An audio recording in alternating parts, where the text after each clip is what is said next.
I'm Daisy. And I'm Terri. And this is the Monday Mindset Podcast, where we share things of interest to us and hopefully to you.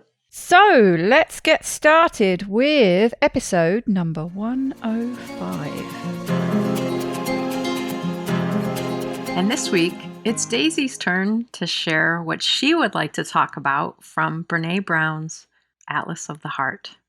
Well, Terri, I am following on from you with chapter 9, the title of which is Places We Go When We Search for Connection. And as usual, she groups together some, would you call them emotions? I'm not sure, not necessarily, but words. She groups some words together. Belonging, fitting in, connection, disconnection, insecurity, invisibility, and loneliness. Now, if there was a chapter that she wrote specifically for me, this would be the one. Because this, I remember when I listened to it the first time and when I listened to it again to make the notes, and it reminded me of so many of my counselling sessions. And so, yes, this really sort of kind of goes to the root, I guess, of one of my main issues. And I'm sure there will be some listeners out there who feel the same way. There are two big things really in this episode. There's belonging versus fitting in, connection versus disconnection. Yeah, there are some other things I mentioned. We'll touch on those, but these are the really big things. And she starts with belonging versus fitting in. And she says it's important to belong to yourself as much as to others. Any belonging that asks us to betray ourselves is not true belonging. And love and belonging, as I'm sure we are all aware of, are core needs for all of us. And in the absence of love and belonging, there is almost always suffering. And what makes belonging essential for us is that we are a social species. We can't survive, basically, without one another. And she talks a bit about her book, Braving the Wilderness, which I must go and listen to, because if there was a chapter written for me, it sounds like there was a book written for me too. So I must go and listen to that. But this is a book about what it means to belong in an increasingly divisive world, which I'm sure we're all very aware of, especially if we spend any time on social media. And she talks in this chapter about various studies that she's done and study participants and the feedback they give her. But with one, she asks, what are people trying to achieve by belonging?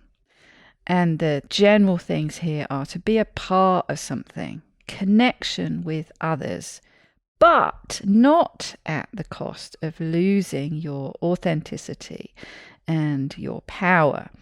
The problems come up with this us versus them culture. And she said that they talked about a spiritual disconnection, which she goes on to describe as a diminishing sense of shared humanity and rather a shared fear and disdain. And there's that phrase again, shared humanity. You go back to the episode where we talked about compassion, and shared humanity was a key component. So if there's this diminishing sense of shared humanity, that of course implies that there's a diminishing amount of compassion going on, which is not going to be a good thing. Belonging with this shared humanity, connection, gives you a feeling of freedom that you can be yourself without being socially rejected. And it's good, of course, to recognize difference, but to know that we are all inextricably connected. This is the core of this shared humanity. And then, of course, she goes on with there are some really great Brené quotes, and one of them is that true belonging does not require us to change who we are. It requires us to be who we are. When we work too hard to try and fit in, we actually risk not truly belonging. She says that belonging and self-acceptance go hand in hand, because true belonging is being true to yourself, and contorting yourself to try and fit in actually betrays yourself and your values. But she says that belonging is not passive. People often think that it is. It does take risk, and it is often quite uncomfortable. If we sacrifice who we are, we feel separate from others, but also disconnected from ourselves. And she talks about one of these studies that she did. She says there were 8th graders. I'm not sure what age that is. She mentioned middle school. 13 to 14. I'm thinking in the US. I was going to say sort of young adolescents. Yeah. And she asked them to say what they thought the difference was between belonging and fitting in. And some of the things they came up with were very on point. So belonging is being somewhere you want to be and they want you, versus fitting in is being somewhere you want to be but they don't care one way or another. Belonging is being accepted for being you, whereas fitting in is being accepted for being like everybody else. Belonging is, if I get to be me, I belong. Fitting in is, if I have to be like you, I fit in.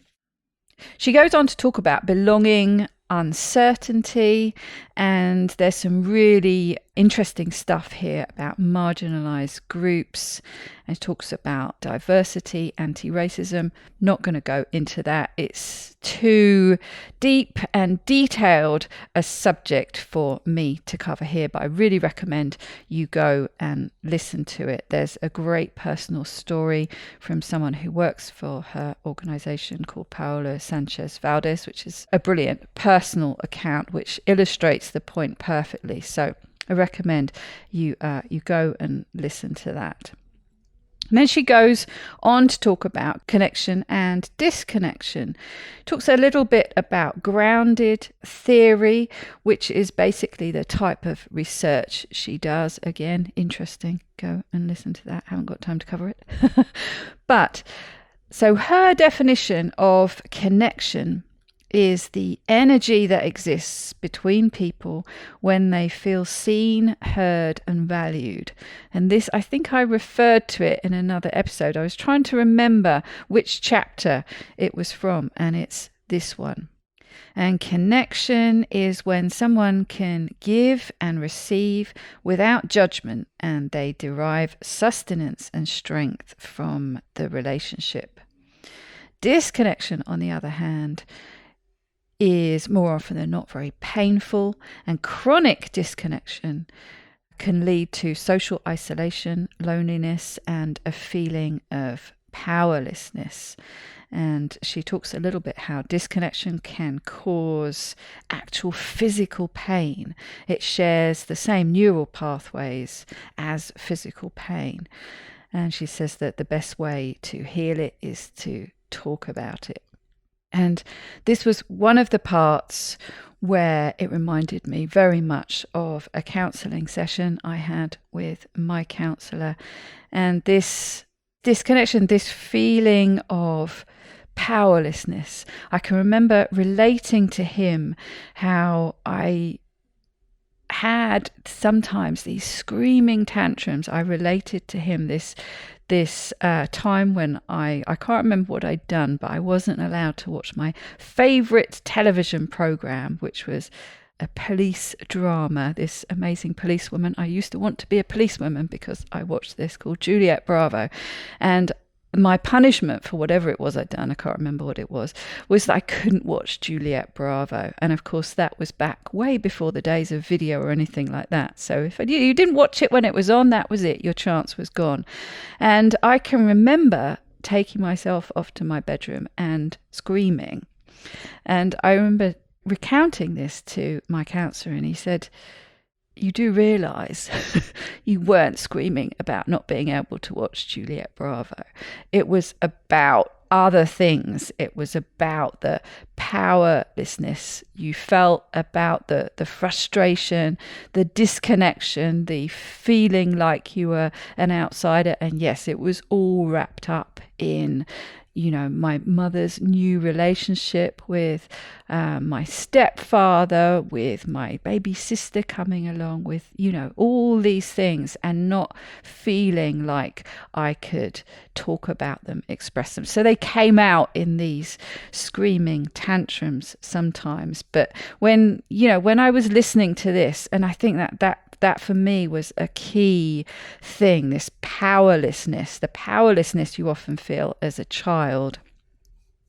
And you get a bit more sense of agency as an adult.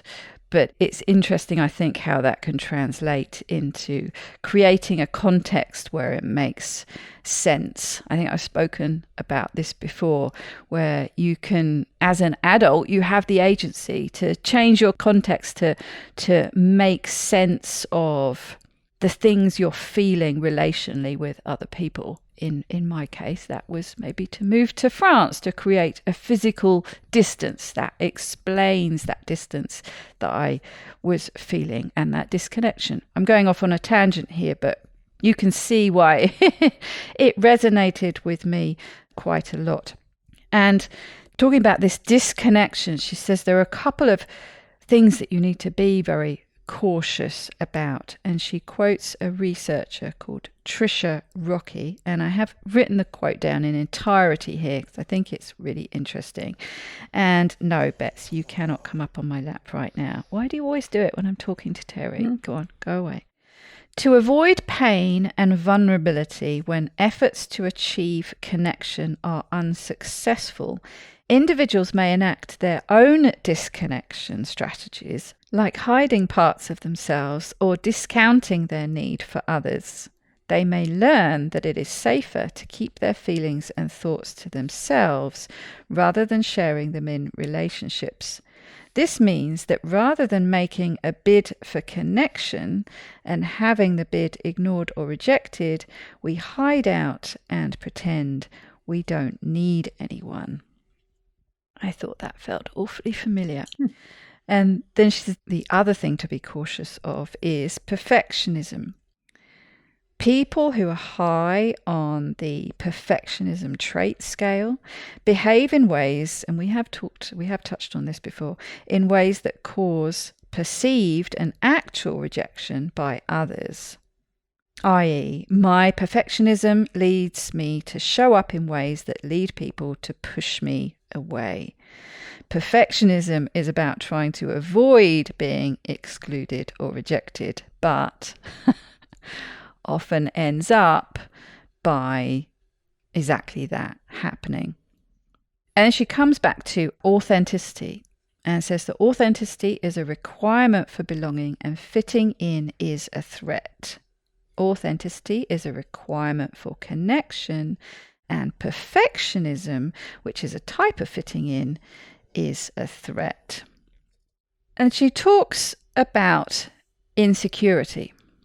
And we often think of this just as, being sort of self-doubt or lack of confidence. She says there are three main types of insecurity.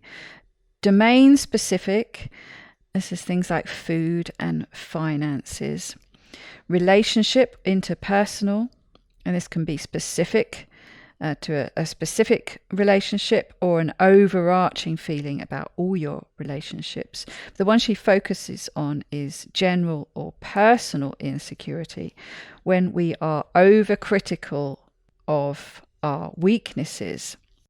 And the opposite to this is self-security, which is the open and non-judgmental acceptance of one's own weaknesses. And she says that she found really interesting is that you can have high self-esteem but still be insecure personally. And this just ties into the whole perfectionism aspect. But coming back to being compassionate, especially with ourselves, self-security is positively correlated with self-compassion. The more self-secure you are, the more compassionate you are towards the messy, imperfect parts of yourself. And the more accepting you are of your imperfections, the less you experience shame, proneness, neuroticism, fear of negative evaluation, self-aggrandizement, and relationship conflict. And people who are more secure are more willing to be vulnerable with others. It makes sense, really, doesn't it? If we are comfortable with our own messiness, our own imperfections, i.e., if we are self-secure, we're more successful at being emotionally close to others and more likely to have healthy relationships. And the problem with personal insecurity is that it can lead you to behave in ways that push other people away. Coming back to the same thing with all tied in with perfectionism, or to pull away from others out of the fear of being rejected. And the fear of being hurt can push you to show up in ways that increase the likelihood of being hurt. So all these sort of negative cycles that if you find yourself in, really difficult to get out of. She does go on to talk about invisibility. It's not something I'm going to go into now. She talks about dehumanization. And again, very, very interesting. And I have a feeling she goes into this in more detail in another chapter, because there was something I thought was in this chapter that isn't. But again, talking about race and diversity and dehumanization, very important things she has to say about that. Then last but not least is loneliness. And she talks about how this is a really, really significant health threat. Loneliness is a perceived social isolation. We experience loneliness when we feel disconnected. And at the heart of loneliness is the absence of meaningful social interaction. She does say, and this is something I reflect on quite often, very, very big difference between loneliness and being alone.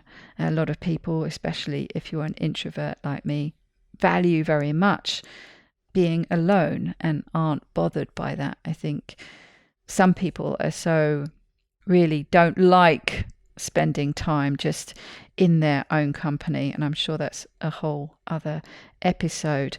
But you know, being on your own and loneliness are quite often confused. They're very different things. Loneliness can make you tend towards self-preservation or of not connecting for fear of rejection. And the antidote, she often talks about, what is the antidote? The antidote is seeking connection. And I'll just finish off. There was an interesting statistic. There's a 45% increase in mortality rates for people living with loneliness. It's a high contributing factor to many illnesses and deaths, but also can prevent healing if you don't have those social connections and that support. She quotes and talks about Dr. Vivek Murthy, who's done a lot of work in this area. I think we're also learning a lot more about this in the times of COVID, where social isolation has been more prevalent. Physical connection with others has made emotional connection with others maybe more challenging for a lot of us. And we're seeing the negative consequences of that isolation, disconnection, difficulty connecting, and loneliness. Yes, and I think also all the things, like I mentioned at the beginning, these problems with us and them and this belonging versus fitting in. And when things like that play out with the space between you that you get with social media, you know, people say things that they wouldn't say if they were in a room with you. So I think, yeah, it's just been this sort of perfect storm, hasn't it, of all sorts of things coming together. We're really getting to this point where I've got to look into these things more and address them. I think, yeah, as you just said, we've become much more aware of it. And I think we're going to continue to see the ramifications of it in our health statistics and other ways of measuring people's kind of quality of life. One of the things that stood out to me in listening to you describe all of this, Daisy, is, and I know this is true in all of her chapters really, but how each of these things connect with each other in a way that it's hard for me to even put together. But personal insecurity may lead me to feel less like I belong or perceive less belonging, which makes me feel more disconnected, which makes me fear taking the risks to be more genuinely myself. You know, it's like they're all so intertwined. And as you were talking today, I was really just trying to think of how I related to this chapter, and then each kind of feeling state or word that you were describing. And I have so often said to people this, or tried to express this feeling of not belonging. And I don't think it's that I've been thinking of it as fitting in. It was truly a sense of, I've always felt like I don't belong anywhere. And I think it really started feeling like I didn't belong in my family, seeing myself as very different from my family in numerous ways, then feeling I didn't fit in completely in social environments. Sure, I had friends. I was president of my class. I was on homecoming court, like all the things that look like I was very connected. But my internal experience of it was that I never belonged. And then even into adulthood, searching for social circles where I felt I belonged. And it's just been a lifelong quest. And I imagine from listening to parts of what you said, not unique to me, that it's an ongoing challenge for many of us of not feeling like we belong and seeking places where we belong. But if we've learned through other examples the damage of not belonging, the fear of risking being authentically ourselves and risking being rejected. And so all this kind of manipulating maybe and covering and choosing what parts of ourselves to share, I just think it's such an intricate process that most of us do in navigating these concepts. Yes, and I wonder how much the different learned experiences become something that is your normal, that actually works okay for you. I mean, I was thinking about this the other day and how, some people are more joiners and want to do group things. And I have a lot of things on my doorstep now. I'm not in the middle of nowhere in France where it was quite a challenge to be with other people and to connect. And, yes, of course I did have connections, but it's very, very different here. But I actively seek to spend most of my time on my own, and I'm happy with that. And I am happy with that. It's not a case of just putting up with that. I often steer things in that way. One of the reasons I go swimming when I do is because I'm pretty well guaranteed to be on my own and listen to my audiobook and do my own thing, So I wonder how much you create something for yourself, but that you actually end up happy with. I don't know. I've always been fortunate to have meaningful connections with people. So I don't have the experience of true loneliness. I've carried friends with me from childhood. I've made new friends like you online. So I have always had people that I've had these meaningful connections and relationships with. So I don't know. All sorts of things that you think about, and I'm trying to figure out, was I always a natural introvert, or have I sort of steered my way towards that and found a way to be happy with it? Interesting. Who knows? Also, the part where she talked about her discussions with those 8th graders was really striking to me. And I remember one of them saying something about the worst, I can't remember exactly the quote, but basically the worst way of not belonging is, they explained, in your family. Yeah. And they said something about when your parents aren't interested in your life. And it makes me just think about, how do we assess whether we belong? What cues do we use to determine that? What vibes are we getting? Because I don't think anyone ever said to me, you don't belong. Clearly you don't, you're not like us or something. It's never been stated. So how do we pick up on that? Or did I pick up on things that weren't even intended to mean something, but I interpreted them to mean disconnection and that I didn't belong? So it just gets me going into all these kind of deeper thoughts of how much of that was real, how much of that was based on perception that maybe wasn't accurate. And well, children are such emotional creatures, aren't they? That's how they live and perceive their environment, and very good at picking up on things that, like you say, are not necessarily there, but the parent might be saying something, but what they're saying is not what they're feeling. I think children are very good at picking up the feeling behind it. Lots of rabbit holes that you could fall down there. Absolutely. And it was kind of funny because I've listened to this chapter, I think 3 times now.